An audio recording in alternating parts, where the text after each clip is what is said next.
Bien, hermanitos, y aquí continuamos con la tercera parte referente a nuestro querido apóstol Saulo o Pablo. Bien, eh, ya sabemos que sobre su origen, sobre su vida, ya tenemos ciertas pautas que hemos ido aprendiendo en nuestro estudio bíblico, pero hablemos sobre su conversión. Ya sabemos cómo se produce, ¿no es cierto?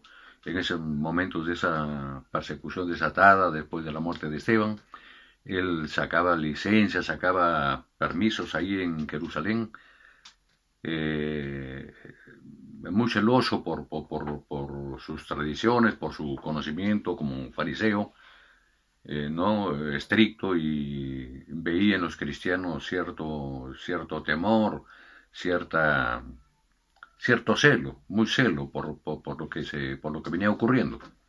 Muy bien, pero vayamos por partes. La conversión de Saulo, ¿no es cierto?, se produce cuando él llevaba esos salvoconductos para cazar, para arrestar a cristianos y llevarlos a prisión ahí a Jerusalén para que los castigasen injustamente realmente. Él obraba como fariseo conocedor de las escrituras pensando que era la mejor forma de servir a Jehová. Pero miren ustedes esas paradojas, ¿no? Miren la forma como el Señor obra y sabias lecciones también para todos los cristianos, ¿no? Cómo su poder, su gran amor, eh, y para que aprendamos nosotros, ¿no? Que ahí en el fondo del corazón de Saulo hay una gran voluntad de servir a Jehová, aunque no era la mejor forma esta, pero el Señor es quien diseña los planes. El Señor ya lo tenía todo absolutamente previsto. Va Saulo, hasta ese momento su nombre es así, va camino a Damasco, y bueno, antes de llegar a Damasco se produce pues un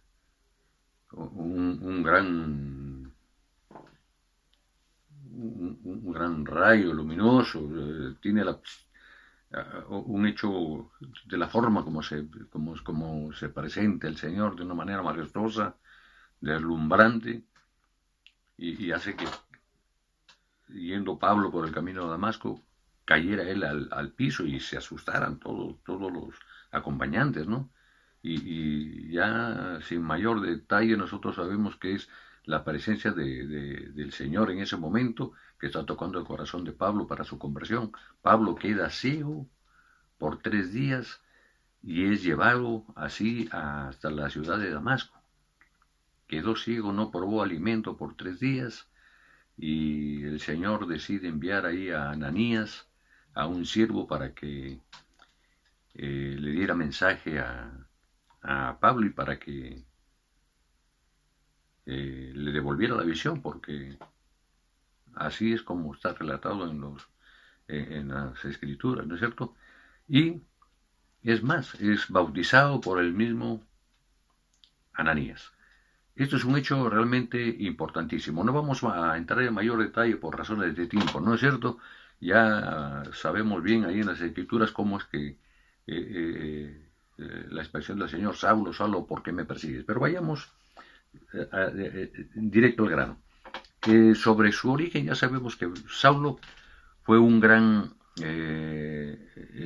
fariseo, gozaba de muchos privilegios, de una familia muy acomodada, tenía mucho, digamos, muchísimas posibilidades de desarrollo económico y de ser un gran líder dentro del fariseísmo, ¿no? Eh, una situación privilegiada, digámoslo así. No vamos a entrar tampoco en mayores discusiones sobre el nombre, porque, bueno, es corto el tiempo, pero ya lo hemos idealizado y lo hemos estudiado. Muy bien, entonces, ocurre el hecho de que luego de su conversión, de que Saulo reconoce al Señor Jesucristo, ¿no? Con esas expresiones, ¿quién eres tú, Señor? Yo soy, ¿no es cierto?, a quien tú persigues. Está él explicándole que todos los que he perseguido son parte de su iglesia, parte del cuerpo de Cristo. Esa es la expresión o la forma correcta en que debemos nosotros entender las cosas.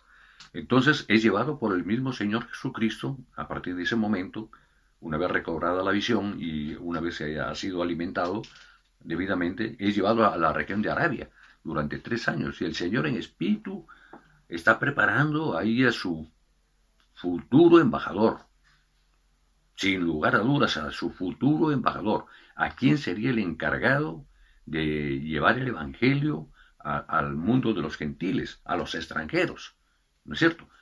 A Pedro ya le había sido delegada la misión con los otros discípulos de evangelizar primero esa parte de Jerusalén, Judea, Samaria, ¿no es cierto? Y la predicación de Pablo, él iba a ser el instrumento para la evangelización al extranjero, a los gentiles, ¿no es cierto? Entonces, ese es el propósito de esta introducción a la vida de Pablo. Luego de haber sido instruido por el Señor durante 3 años ahí en Arabia, él viene lleno del Espíritu, viene a la ciudad de Damasco a predicar. Pero miren ustedes ahí, lo que tiene en mente Pablo es, una vez habiendo tomado su vida a un giro de 180 grados, él no tiene el menor temor de cuál va a ser la reacción de los judíos. Y los judíos pues lo ven y lo ven sorprendidos que siendo un fariseo perseguidor de cristianos, ahora está más bien predicando el Evangelio del Señor a favor de los cristianos. Entonces esto despierta pues los celos, la ira de los amigos y realmente empiezan a tejerse una serie de planes para eliminarlo a Pablo, entre ellos por traidor a la causa del fariseísmo, ¿no? Pero no entendían, el pueblo del Señor permanecía ciego aún. Miren estas cosas tan paradójicas, ¿no es cierto? Nosotros tenemos aquí, como habíamos dicho, que a partir del capítulo 9 empieza lo referido a un tema de la conversión de Saulo, pero a la par también están ocurriendo otros hechos, que es la evangelización por parte de los discípulos, ¿no es cierto? Saulo, apenas con 3 años de instrucción, va a predicar ahí a la ciudad de Damasco y se encuentra pues ahí con judíos que lo conocen, con muchas personas que saben de él, cuál ha sido su vida. Ha sido formado por un gran maestro, por Gamaliel, ahí en Jerusalén, y están atónitos por lo que está ocurriendo. Entonces, le prenden una celada, cierran las puertas de la ciudad de Jerusalén, ¿no? Y es ante el peligro, es bajado en una canastilla, ¿no es cierto? Porque querían matarlo realmente a Pablo. Entonces, ¿qué ocurre? Él huye, ¿no es cierto? Es bajado por los muros y va inmediatamente a Jerusalén. Va a Jerusalén. La gente ahí obviamente en Jerusalén también lo conocen a Saulo como un gran fariseo, lo habían conocido, pero lo ven ahora a un Pablo renovado, con un nuevo discurso. Y también se genera una gran tensión, ¿no es cierto? Entonces, tanto así que pareciera, ¿no? Pareciera simplemente, digo, si cabe el término, que los discípulos que no estaban convencidos de ese cambio. Pero hay un hombre que ahí es un hombre que ha puesto el Señor, que es Bernabé, un amigo ya antiguo de Pablo, quien lo lleva delante lo lleva al templo y lo presenta ante los discípulos, ¿no? Está en ese momento Pedro y está también Jacobo, el hermano del Señor. Pero su presencia es corta, apenas tan solo 15 días, como él mismo lo relata, ¿no? Hay argumentos bíblicos ahí que nos hacen comprender bien esta corta estadía de, de tiempo ahí de Saulo ahí en Jerusalén.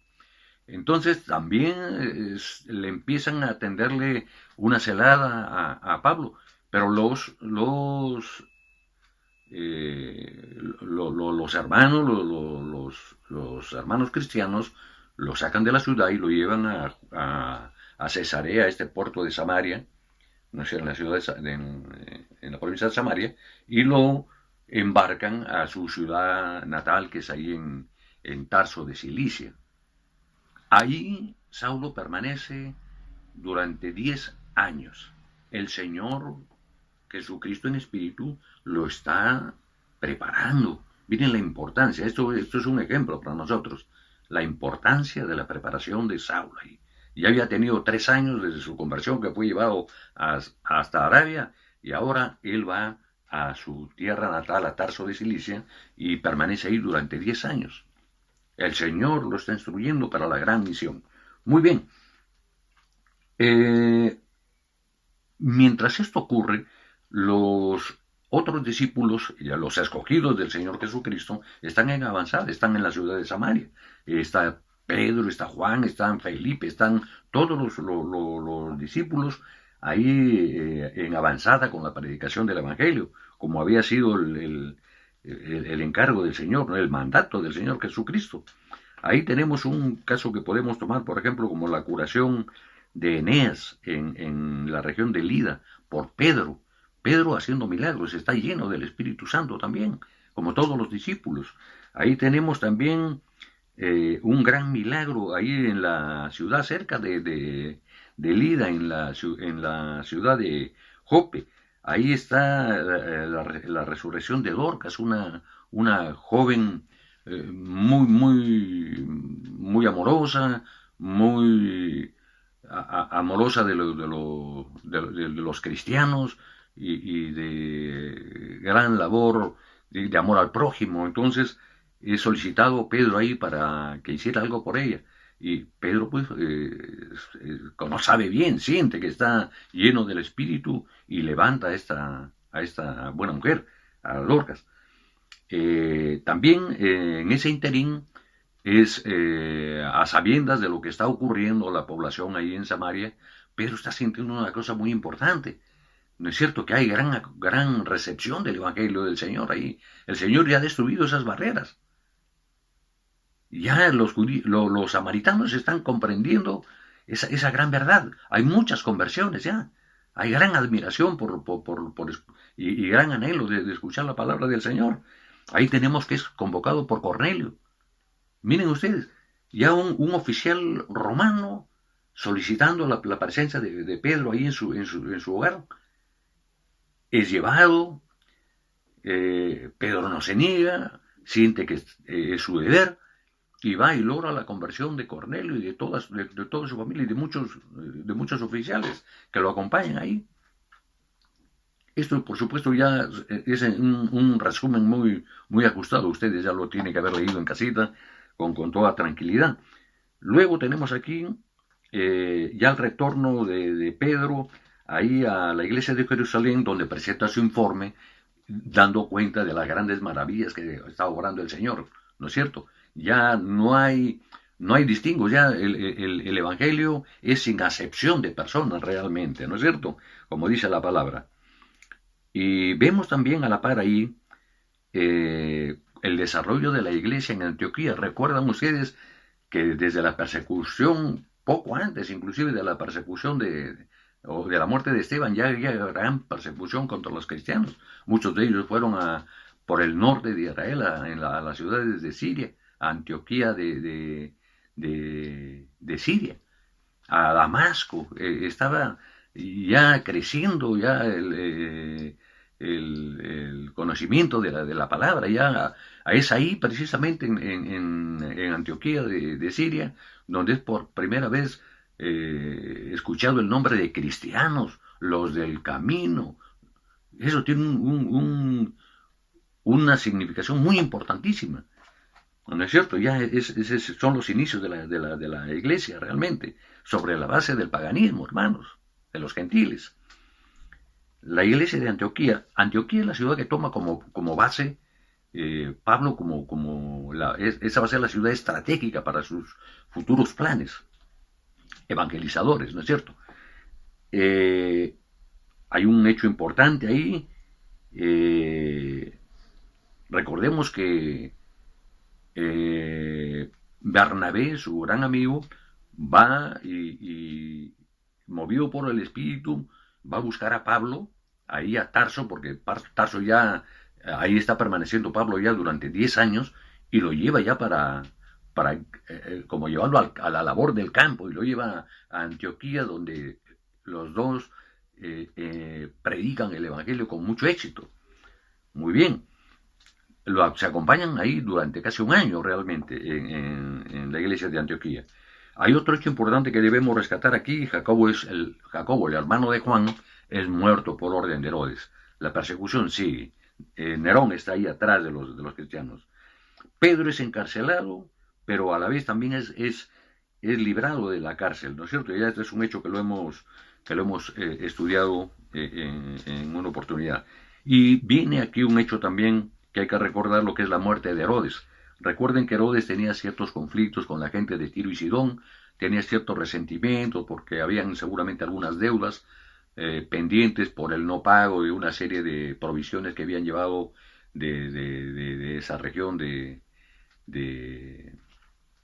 del sur de Israel, que había servido pues en algún momento a esta región de Fenicia, ¿no? Entonces él tenía ciertos líos, ciertos desencuentros con los fenicios, bueno, se organizó una gran manifestación ahí en la plaza en Jerusalén, y se vistió de su mejor traje Herodes, ¿no es cierto?, para hacer conocer seguramente con el propósito de, de, de empujar a la gente a detestar o a invadir a los fenicios. No hay otra explicación. Pero esta gente amotinada ahí en la plaza viendo a Herodes empezó a dar unos gritos a favor de Herodes y decían: voz de Dios y no de hombre, o sea, voz de Dios, voz de Dios. Y estuvieron un largo rato en esas vivas, pero de pronto un rayo desde el cielo da el golpe de muerte a Herodes, y el relato bíblico es que en el acto fue muerto y comido por gusanos. La razón: por no dar la gloria a Dios, por no reconocer la majestad de Dios. No vamos a entrar en mayor detalle sobre este pequeño hecho, importante sí, pero más importante es lo que vamos a estudiar sobre la evangelización. Entonces, ya de aquí de la muerte de Herodes, ¿no es cierto?, entramos directo al primer viaje de Pablo, que es lo que está relatado entre los capítulos 13, 14 y 15. Luego el 16, 17 y 18 lo tratado en el segundo viaje, y sucesivamente en el 19, 20 y 21 el tercer viaje de Pablo. Luego viene ya lo que sabemos, la prisión de Pablo, y finalmente el viaje a Roma. Pero por ahora nos abocamos entre los capítulos 13, 14 y 15, que es respecto a lo relativo al primer viaje de Pablo. Como ustedes ya habían recibido, hermanos, ahí un resumen también en su separata sobre cómo ocurrió el primer viaje de Pablo, ¿no es cierto? Ya vemos que Pablo, ahí estando en Antioquía, ¿no es cierto?, ya tiene sus compañeros, que son Bernabé y el sobrino de Bernabé, que es Juan Marcos, y sienten que el Espíritu Santo está moviendo a la iglesia de Antioquía, y hicieron imposición de manos sobre ellos para que fueran a esa misión evangelizadora por los territorios de Galacia. Así lo tenía previsto y así lo tenía planificado realmente el Espíritu Santo, la predicación primero en esa zona de Galacia, que era a donde estaba incluido Tarso, que era la ciudad natal de nuestro querido Saulo. Bernabé, recordemos que es chipriota. Entonces, ya salidos de Antioquía de Siria, el primer punto donde van a llegar ellos es a la isla de Chipre, que conoce muy bien ahí Bernabé. Entonces llegan al puerto de Salamina, donde ocurre ahí un hecho importante. Ahí el procónsul Sergio Paulo, y también hay otro comentario que es probable que a partir de ese momento sea el cambio de nombre de Saulo, ¿no es cierto? Es muy probable, aunque hay otra razón que podríamos tomarlo, como que ya Saulo tenía, digamos, nacionalidad romana por la compra que hicieron sus padres o por algún servicio hecho a los romanos, ¿no? Era también, se podía adquirir también la nacionalidad pagando algún dinero, ¿no es cierto?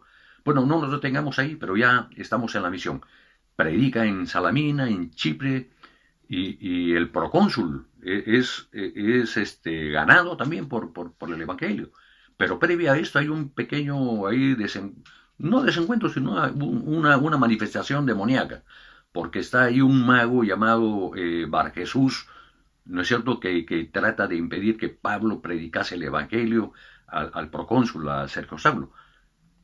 Pero Pablo, con el poder imbuido, y el poder que le ha sido dado, apostrofó a este mago y lo dejó ciego, ¿no? Y se sorprendió el procónsul y facilitó realmente la conversión de este militar romano. Cruzaron toda la isla de Salamino y, siguiendo nuestro mapa, aquí llegó al otro puerto que está al otro lado de la isla de Chipre, que es Pafos.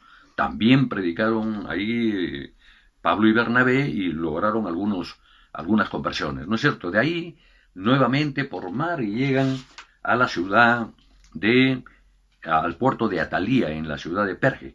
Ahí no predicaron ellos, fueron directo ahí en su plan ambicioso y guiados por el Espíritu Santo, por supuesto, a la capital de la Gran Galacia, que era en esos tiempos romanos, era la capital Antioquía de Pisidia. Antioquía de Pisidia, era esta la capital de Galacia. Ahí muy bien ellos, conforme al plan que tenía ya prediseñado el apóstol Pablo, que era primero de dirigirse a ir a las sinagogas, ¿no es cierto? Porque habían sinagogas por todas partes del mundo conocido, ¿no es cierto? Así habían sido perseguidos los cristianos. Y de judíos. Y donde habían judíos, naturalmente habían sus sinagogas, que eran sus centros de reunión para sus estudios de las escrituras, ¿no es cierto? Entonces el plan de Pablo, repito, era primero llegar a las sinagogas, dirigirse a los judíos, y ya sabiendo él que lo que iba a ocurrir con la predicación de la palabra, aunque algunos se convertían, pero el grueso se resistía. Entonces, el plan de Pablo era esperar el próximo sábado, a la próxima reunión, y ahí sí dirigirse a los gentiles. Y así ocurrió casi en todos los viajes del apóstol Pablo, en sus 3 viajes, digamos, evangelizadores, ¿no es cierto? Esa era su estrategia, su forma de predicación. Muy bien, entonces llegaron aquí en primer término a Antioquía de Pisidia, la capital de Galacia, y aquí Pablo da su primer gran discurso. Pablo ya es el que dirige ahora en sí la misión. Entonces ahí da su primer discurso del que habla Lucas, ¿no es cierto? Entonces,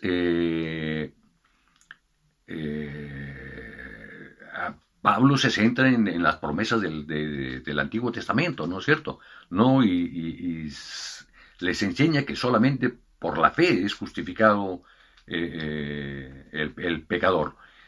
Y esto obviamente suscitó una gran ira entre los notables judíos, ¿no es cierto?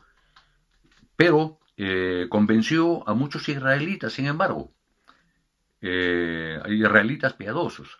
Entonces, de acuerdo a la estrategia que tenía Pablo, la próxima semana, al próximo sábado, el día de reposo, entraba nuevamente a la sinagoga y Pablo se dirigía, pues, si no hacían caso, se dirigía a los gentiles, como habíamos dicho. Pero ¿qué ocurrió? Los gentiles, celosos por lo que estaba predicando y por ver las conversiones que se estaban logrando, los expulsaron de la ciudad de Antioquía.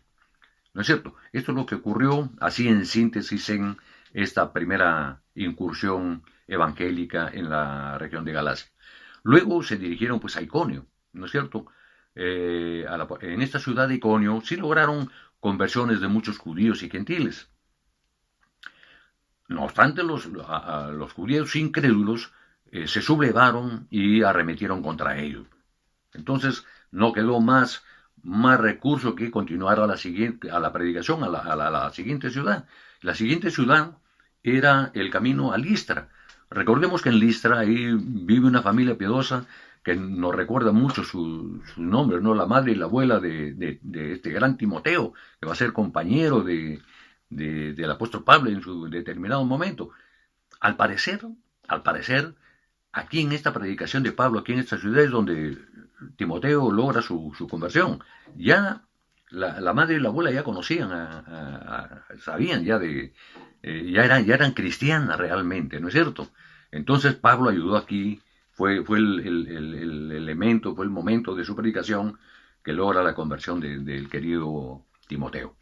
Entonces, en Listra, Pablo hizo un gran milagro, salvó a un paralítico, ¿no es cierto?, de nacimiento. Y bueno, ellos, los de Listra sorprendidos, los dieron como dioses, creían que realmente eran Júpiter y Mercurio los que estaban ahí, refiriéndose a Pablo y a Bernabé, y querían incluso hacerles algunas ofrendas y sacrificios, pero obviamente ellos se opusieron, ¿no es cierto? Luego, tenemos aquí que Pablo pronunció un gran discurso sobre la idolatría, de lo que da cuenta Lucas, también es el segundo gran discurso, que, como repito, toma nota Lucas en este libro de los Hechos. Y bueno, los judíos de Antioquía y de Iconio se amotinaron y amotinaron al pueblo, obviamente, y Pablo lamentablemente fue apedreado, fue lapidado, ¿no es cierto? Fue sacado de la ciudad a rastras y dado por muerto realmente. Pero el Señor lo reanimó y Bernabé lo tomó, lo llevó al lugar donde estaban alojados y esa misma noche tuvieron que salir ya directo a la siguiente ciudad de su recorrido, que era Derbe. Llegaron ahí y ahí también hubieron muchas conversiones. Quedaron por un tiempo compartiendo con los creyentes, con los nuevos creyentes, y tuvieron que retornar por los mismos caminos por donde habían hecho su incursión, de manera que iban consolidando y reconfirmando la fe de los creyentes, ¿no? Dándoles ánimo, ¿no es cierto?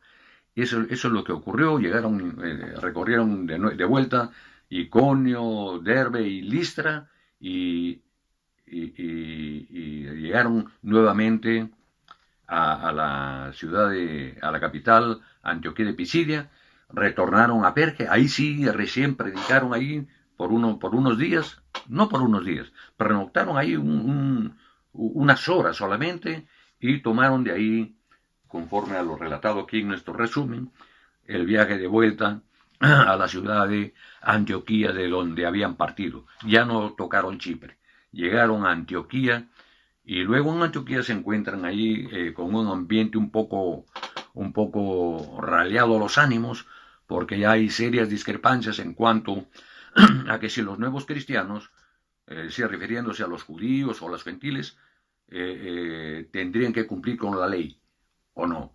Entonces esto fue lo que motivó a que se produjera o se desplazaran a Jerusalén, donde ocurre el concilio en Jerusalén, donde triunfa, si cabe el término, donde sale exitoso Pablo, diciendo que no es necesaria, que ya la ley había cumplido su propósito y que la justificación se alcanza por la fe en en el creer en Jesucristo, ¿no es cierto? Como es lo que ya nosotros sabemos perfectamente, ¿no es cierto? Ya la ley había cumplido su función, siendo un hilo conductor, había obrado como un ayo para nosotros, ¿no es cierto? No es que